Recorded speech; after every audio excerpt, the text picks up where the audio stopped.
Alright, this time around, we're going to take a look at a neat little retouching trick for adding catchlights to your photos. Now, catchlights are essentially those little reflections in the eyes in your photographs, and here's the thing. You normally shouldn't even notice them. They should be so subtle and it should almost be natural. But what happens is when you don't have them, when your portraits don't have them, it becomes really obvious because you get these little black beady eyes that barely have any reflections in them. So that's what we want to try to fix here. Alright, so it's pretty easy. I'm not going to take a whole lot of time on this. All we need to do is use the dodge tool in the toolbox. So let's go to the toolbox and select the dodge tool.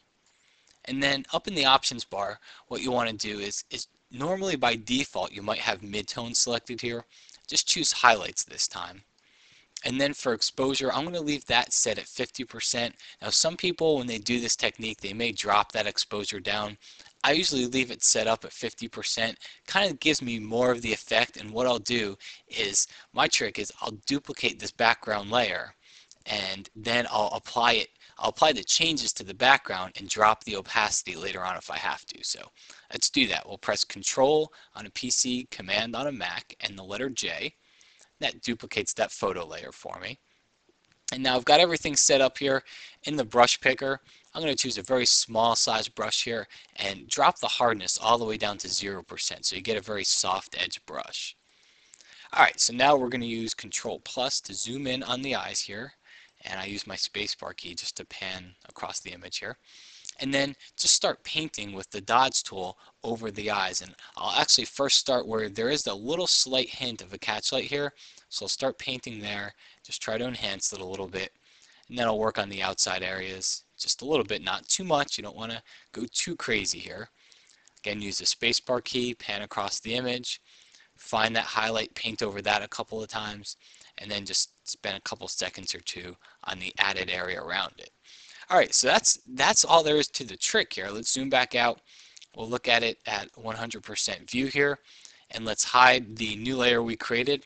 That's before, that's after. So you can see before we really got those little black beady eyes. It doesn't look, it just takes the life out of the portrait here.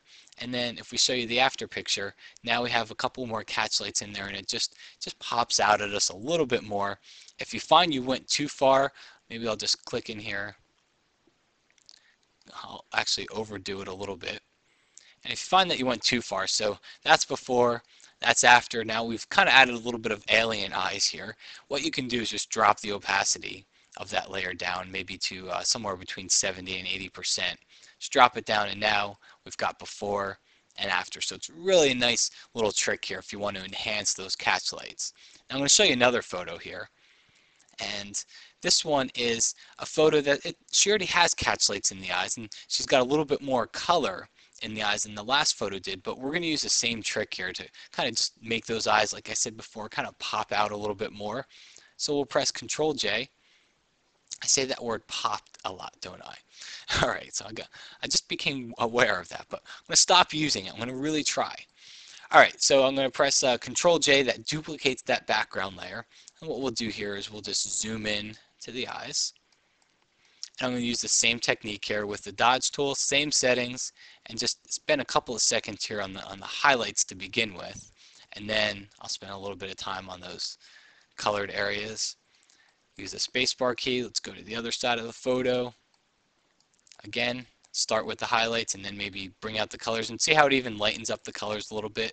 Makes it look a little brighter. Notice I didn't say pop.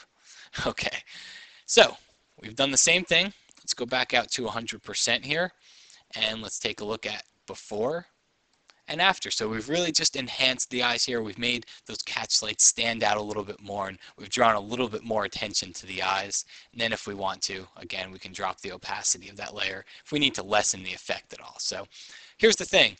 Don't just restrict this to portraits. I've seen a lot of great wildlife photography where the photo captured of the animal looks so good, and the animal just is missing those little catchlights in the eyes, and that really adds to wildlife photography. So if you can, get in there and try to see, look at all your types of photos and see if you can enhance those catchlights at all. Well, that's about it for this tutorial. I hope you enjoyed, and we will see you again next time. Thanks.